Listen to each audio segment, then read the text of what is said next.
ഈ മലമ്പുഴയിൽ എത്തുന്നതിന് മുമ്പ് ഉള്ള ഒരു കാലത്തെക്കുറിച്ചാണ് എൻ്റെ ചോദ്യം. അതായത് എൻ്റെ ഓർമ്മ ശരിയാണെങ്കിൽ 96-ലല്ലേ നമ്മുടെ മാരാരിക്കുളം തെരഞ്ഞെടുപ്പ്. അന്ന് തെരഞ്ഞെടുപ്പിൽ 96-ൽ മത്സരിച്ച ഏക PB മെമ്പർ VS ആയിരുന്നല്ലോ. അപ്പോൾ സ്വാഭാവികമായും മുഖ്യമന്ത്രി സ്ഥാനാർത്ഥി തന്നെയായിരുന്നു. അദ്ദേഹം അന്ന് പരാജയപ്പെട്ടു, അതും ഫ്രാൻസിസിനോട് നിസ്സാര വോട്ടിന്. യഥാർത്ഥത്തിൽ അതൊരു വലിയ ഗുരുതരമായ പാർട്ടിക്ക് പറ്റിയ ഒരു വലിയ വീഴ്ചയല്ലേ?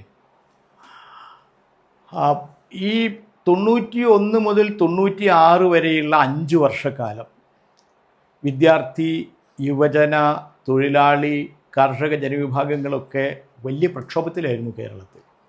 പ്രക്ഷോഭങ്ങൾ കേരളത്തിൻ്റെ രാഷ്ട്രീയത്തെ തന്നെ മാറ്റി. ഏറ്റവും പ്രധാനമായിട്ട് അന്ന് കേരളത്തെ സ്വാധീനിച്ചത് കൂത്തുപറമ്പിലത്തെ സംഭവമായിരുന്നു. അതിൻ്റെ തുടർച്ചയായിട്ടാണ് 96-ൽ തെരഞ്ഞെടുപ്പ് വന്നത്. അപ്പോൾ LDFൻ്റെ വിജയം മുൻകൂട്ടി പ്രഖ്യാപിച്ചൊരു വിജയമായിരുന്നു. പിന്നെ കേരളത്തിലെ ഒരു എസ്റ്റാബ്ലിഷ്ഡ് പൊളിറ്റിക്കൽ ഒരു ഇക്വേഷൻ ഉണ്ടല്ലോ, 5 കൊല്ലം UDF കഴിഞ്ഞാൽ പിന്നെ LDF വരെ. അത് 2021-ലാണല്ലോ അത് ലംഘിക്കപ്പെട്ടത്. അപ്പോൾ എല്ലാവർക്കും അറിയായിരുന്നു 96-ൽ LDFൻ്റെ ഭരണം വരാൻ പോകുന്നത്. മുൻകൂട്ടി മുഖ്യമന്ത്രി സ്ഥാനാർത്ഥിയെ പ്രഖ്യാപിക്കൽ CPIM-ൽ പതിവില്ല, ഒരു കാലത്തുമില്ല. പക്ഷേ മുൻകൂട്ടി പ്രഖ്യാപിച്ചില്ലെങ്കിൽ പോലും നായനാർ തെരഞ്ഞെടുപ്പിൽ മത്സരിക്കുന്നില്ല. നായനാർ പാർട്ടി സെക്രട്ടറിയാണ്. തെരഞ്ഞെടുപ്പിൽ നായനാർ മത്സരിക്കുന്നില്ല. മത്സരിക്കുന്ന ഏക പോളിറ്റ് ബ്യൂറോ അംഗം സീനിയർ നേതാവ് VS ആണ്. പക്ഷേ ഒരു അപ്രഖ്യാപിതമായിട്ടുള്ള വിശ്വാസം VS ആണ് മുഖ്യമന്ത്രി എന്നുള്ളത് വന്നിരുന്നു. പക്ഷേ നിർഭാഗ്യവശാൽ മാരാരിക്കുളത്ത് VS പരാജയപ്പെടുകയും LDF വിജയിക്കുകയും ചെയ്തു. എനിക്കിപ്പോഴും അത്ഭുതമായിട്ട്, ഇപ്പോഴും വളരെ സമ്മിശ്രമായിട്ടുള്ള ഒരു വികാരം എന്ന് പറയുന്നത്, ഞാനും അന്ന് ആദ്യമായിട്ട് തെരഞ്ഞെടുപ്പിൽ മത്സരിക്കാൻ, ഞാൻ 96-ൽ ഈ അസംബ്ലി പാർലമെന്റ് തെരഞ്ഞെടുപ്പ് ഒപ്പം വന്നതാ തെരഞ്ഞെടുപ്പ്. അതെ, ഒറ്റ തെരഞ്ഞെടുപ്പാണ്. അപ്പോൾ ഞാൻ പാലക്കാട് നിന്ന് പാർലമെന്റിലേക്ക് ആദ്യം മത്സരിക്കുക, DYFI ഓൾ ഇന്ത്യ പ്രസിഡന്റായിട്ട്. ഞാൻ ജയിച്ചു. സാധാരണഗതിയിൽ തെരഞ്ഞെടുപ്പിൽ മത്സരിച്ചിട്ട് ജയിക്കുന്നത് എല്ലാവർക്കും സന്തോഷകരമായിട്ടുള്ള കാര്യമാണ്. ഞാനാണെങ്കിൽ ആദ്യമായിട്ടൊരു തെരഞ്ഞെടുപ്പിൽ മത്സരിച്ച് ജയിക്കുമ്പോൾ കുറച്ചും കൂടി കൗതുകവും സന്തോഷമൊക്കെ ഉണ്ടായി. പക്ഷേ ഇവിടെ അങ്ങനത്തെ വിജയങ്ങളൊക്കെ ഉണ്ടായിട്ടും ആ വിജയത്തിന് ഒരു വിഷാദ ഒരു ഛായ, ഒരു മങ്ങലുണ്ടാക്കി VSൻ്റെ പരാജയം. അപ്പോൾ നമ്മളെയൊക്കെ അത് എത്ര സ്വാധീനിച്ചു എന്നുള്ളതിൻ്റെ തെളിവായിരുന്നു. അതിനേക്കാളും കൂടുതൽ എന്നെ അത്ഭുതപ്പെടുത്തിയ, അതിശയപ്പെടുത്തിയ കാര്യം, അത് കഴിഞ്ഞ് കുറച്ച് ദിവസം കഴിഞ്ഞപ്പോഴായിരുന്നു പാർട്ടി സംസ്ഥാന കമ്മിറ്റി യോഗം തിരുവനന്തപുരത്ത് ചേർന്നത്. മുഖ്യമന്ത്രി തീരുമാനിക്കാൻ വേണ്ടിയിട്ടുള്ള യോഗമായിരുന്നു. സാധാരണ അങ്ങനെ സ്റ്റേറ്റ് കമ്മിറ്റി യോഗം ചേരും. ഗവൺമെൻറ് രൂപീകരിക്കുന്നതിൻ്റെ തീയതിയും ആരാവണം മുഖ്യമന്ത്രി തുടങ്ങിയിട്ടുള്ളതൊക്കെ പാർട്ടി തീരുമാനിക്കാൻ ഇലക്ഷൻ കഴിഞ്ഞ സ്റ്റേറ്റ് കമ്മിറ്റി ചേരും. അപ്പോൾ ആ യോഗത്തിൽ ഞങ്ങൾ പങ്കെടുത്തുകൊണ്ടിരിക്കുമ്പോൾ നായനാർ VS ഒക്കെ യോഗം തുടങ്ങുന്ന സമയത്താണ് എത്തുക. അതുപോലെ അദ്ദേഹം വന്നു. അപ്പോൾ ഇങ്ങനത്തെ ഒരു മുഖ്യമന്ത്രി ആവാൻ ജനങ്ങൾ ഭൂരിപക്ഷം നൽകി, പക്ഷെ ഒരു മണ്ഡലത്തിൽ തോറ്റതിൻ്റെ ഒരു സ്ഥിതി അദ്ദേഹത്തെ വല്ലാതെ ഒലച്ചുണ്ടായിരിക്കും എന്നുള്ളതൊക്കെയാണ് നമ്മൾ വിചാരിക്കുക.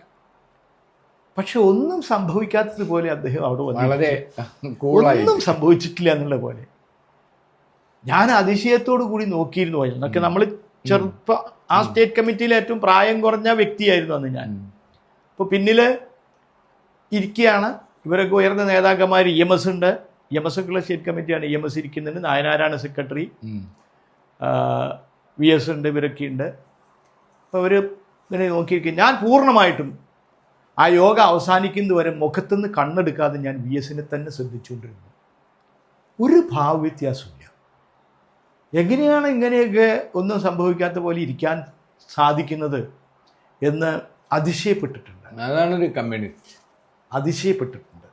അതായത് പുന്നപ്ര വയലാർ സമരത്തിലൂടെ സ്ഫുടം ചെയ്തു വന്ന നിരവധിയായ ഇത്തരത്തിലുള്ള അനുഭവങ്ങളിലൂടെ സ്ഫുടം ചെയ്ത ഒരു കമ്മ്യൂണിസ്റ്റിൻ്റെ എങ്ങനെയാണ് അവരൊക്കെ കാര്യങ്ങളെ സമീപിക്കുക എന്നത് ഒരു പാഠമായിരുന്നു. അവിടെ ഒന്ന് ചോദിച്ചോട്ടെ, അത് സംബന്ധിച്ച് പാർട്ടി അന്വേഷണവും നടപടികളും ഉണ്ടായല്ലോ. 1-2 പേരെ അന്ന് മാറ്റി നിർത്തുകയോ പുറത്താക്കുകയോ ഒക്കെ ചെയ്തു. അത് ആ നടപടികളെക്കുറിച്ച് ഓർക്കാൻ പറ്റുന്നുണ്ടോ? അന്ന് സംസ്ഥാന കമ്മിറ്റി തന്നെ ഈ കാര്യം അന്വേഷിക്കണമെന്ന് നിശ്ചയിച്ചു. ആലപ്പുഴ ജില്ലാ കമ്മിറ്റിയോട് ആവശ്യപ്പെടുക ചെയ്തത്. ഇത് അന്വേഷിക്കണം എന്നുള്ളത്. അന്വേഷിച്ചു. അന്വേഷണത്തിൻ്റെ ഭാഗമായിട്ട് അന്ന് തെരഞ്ഞെടുപ്പ് കമ്മിറ്റിയുടെ ചുമതലയൊക്കെ ഉണ്ടായിരുന്നവരുടെ പേരിൽ, ചിലരുടെ പേരിൽ അവർ കാണിച്ച ചില അശ്രദ്ധ, ജാഗ്രത കുറവ്, ഇതിൻ്റെ പേരിലൊക്കെ ചില നടപടികളൊക്കെ ഉണ്ടായി. പക്ഷേ VS തോൽക്കാൻ പാടില്ലാത്തൊരു തെരഞ്ഞെടുപ്പായിരുന്നു. അതെ. ഇപ്പോഴും ചിലതിനൊക്കെ നമുക്ക് ഈ ഉത്തരം കിട്ടാത്ത ചില കാര്യങ്ങളുണ്ടാവുള്ളൂ. എന്താണ് അന്ന് അവിടെ അങ്ങനെ തോറ്റത് എന്നുള്ളത് ഇപ്പോഴും ഒരു സമസ്യ പോലെയാണ്. ഇന്നലെ നടപടിയൊക്കെ ഉണ്ടായെങ്കിലും അതിനൊരു ഉത്തരമായിട്ടില്ല. പെരപ്പങ്കോട് മുരളി ഒന്നിച്ച് പ്രവർത്തിച്ചിട്ടുള്ള ആളാണല്ലോ, സ്റ്റേറ്റ് കമ്മിറ്റിയിലുണ്ടായിരുന്നു. അപ്പോൾ അദ്ദേഹം പറഞ്ഞിരിക്കുന്നത് അന്ന് ഒരു കേന്ദ്ര കമ്മിറ്റി അംഗം ഉൾപ്പെടെ പ്രമുഖരായ 2 നേതാക്കൾ അതിൽ ഇൻവോൾവ് ആയിരുന്നു. അതിനെക്കുറിച്ച് പുള്ളി എഴുതുന്നുണ്ട് എന്ന് ഇന്നലെ പരസ്യമായി പറഞ്ഞിരുന്നു ചാനലുകളിൽ. അപ്പോൾ ഈ താഴേക്കടയിലുള്ള നേതാക്കൾക്ക് എതിരെ നടപടിയെടുത്തെങ്കിലും യഥാർത്ഥ അട്ടിമറി നടത്തിയവർ പുറത്തു വന്നോ? അന്ന് അന്വേഷിച്ചിട്ടുള്ള ഒരു റിപ്പോർട്ടാണ് പാർട്ടിയുടെ മുമ്പിൽ വന്നത്. ഞങ്ങളൊക്കെ കണ്ടത് പാർട്ടി സംസ്ഥാന കമ്മിറ്റിയുടെ മുമ്പിൽ ആ റിപ്പോർട്ട് വന്നിരുന്നു. അതിൽ ഏതെങ്കിലും കേന്ദ്ര കമ്മിറ്റി അംഗത്തെയോ സംസ്ഥാന നേതൃത്വത്തിലുള്ള ആരെയെങ്കിലുമോ അതിൽ പരാമർശിച്ചിട്ടില്ല.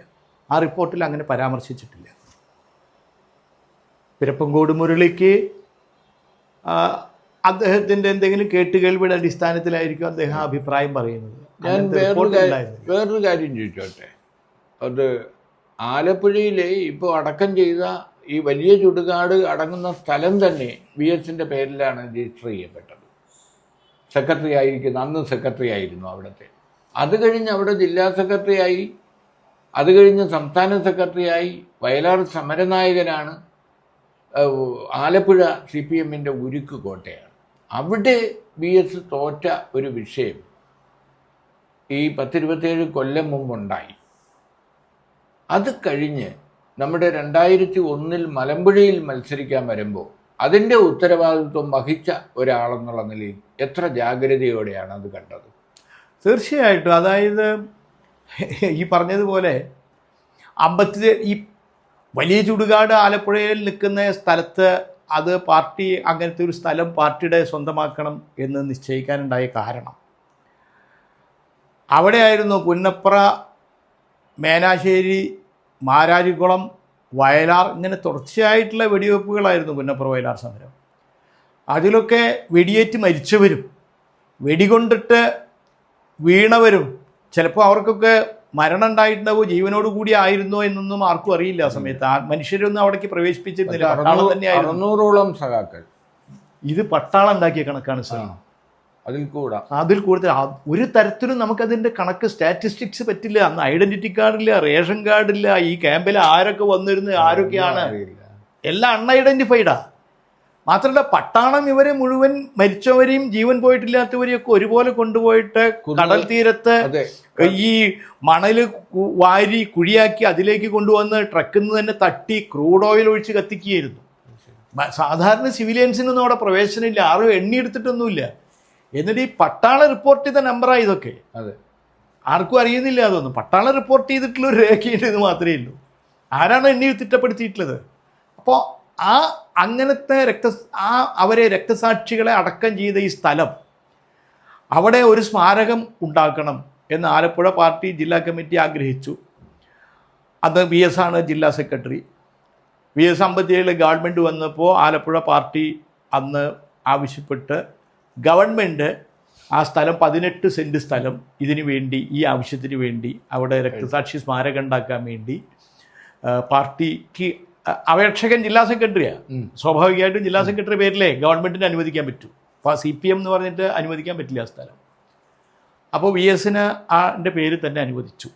അവിടെ ആ കാലത്ത് ഈ മോസ്കോയിൽ